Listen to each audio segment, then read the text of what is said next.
this technology was brought here from another world. And I think he's very ideologically locked into these ideas.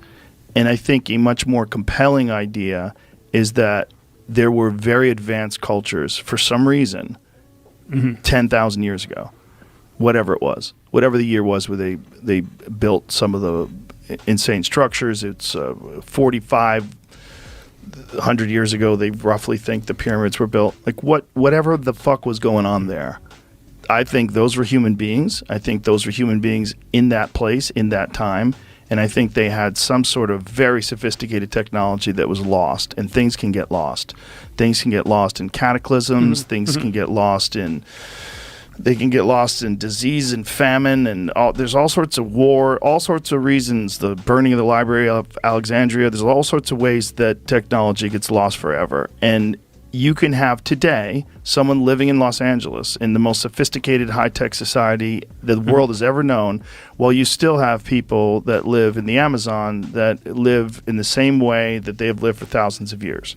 So those things can happen in the same planet at the same time. And I think while the rest of the world was essentially operating at a much lower vibration, there were people in Egypt that were doing some extraordinary things. I don't know how they got the information. Maybe they did get it from visitors. Maybe they did. But there's no real compelling evidence that they did. I think there's much more compelling evidence that a cataclysm happened. When you look at the Younger Dryas impact theory, it's all entirely based on science. It's entirely based on core samples and iridium content and also massive changes in the environment over a very short period of time, particularly the melting of the ice caps in North America and just impact craters all around the world that we know something happened roughly 11,000 years ago and probably again 10,000 years ago.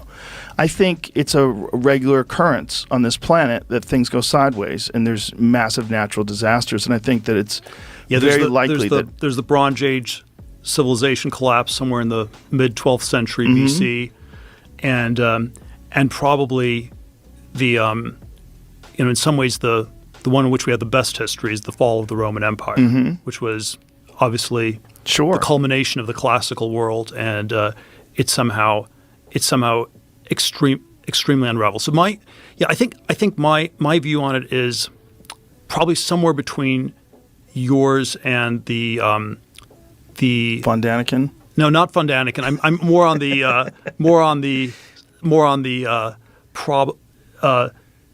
the other side. But let me try to define why this.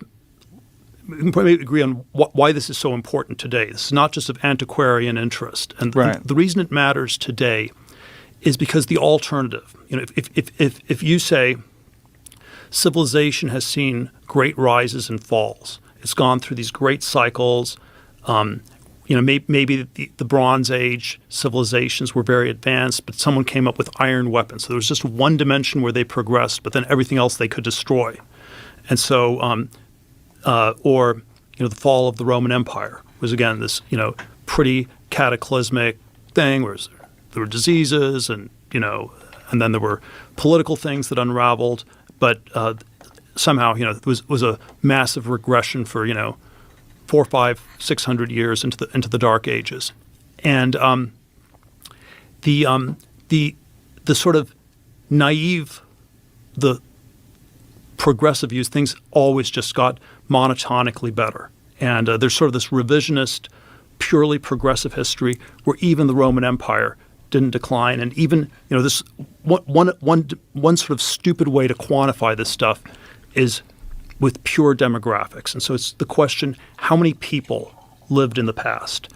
And the rises and falls of civilization story is there were more people who lived in the Roman Empire because it was more advanced, it could support a larger population, and then the population declined. The city of Rome maybe had 1 million people at its peak, and then by 650 AD, it's down to 10,000 people or less. You have this complete collapse in population, and then the sort of alternate, purely progressive view is the population has always just been monotonically increasing because it's a measure of how, in some sense, things in aggregate have always been getting better. So I am definitely on your side that population had great rises and falls.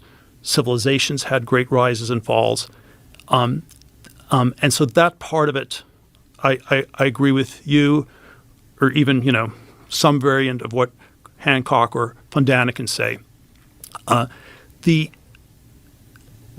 place where I would say I think things are different is I don't think and therefore it seems possible something could happen to our civilization. That's always the upshot of it. If it had been monotonically always progressing, then there's nothing we should worry about. Nothing can possibly go wrong.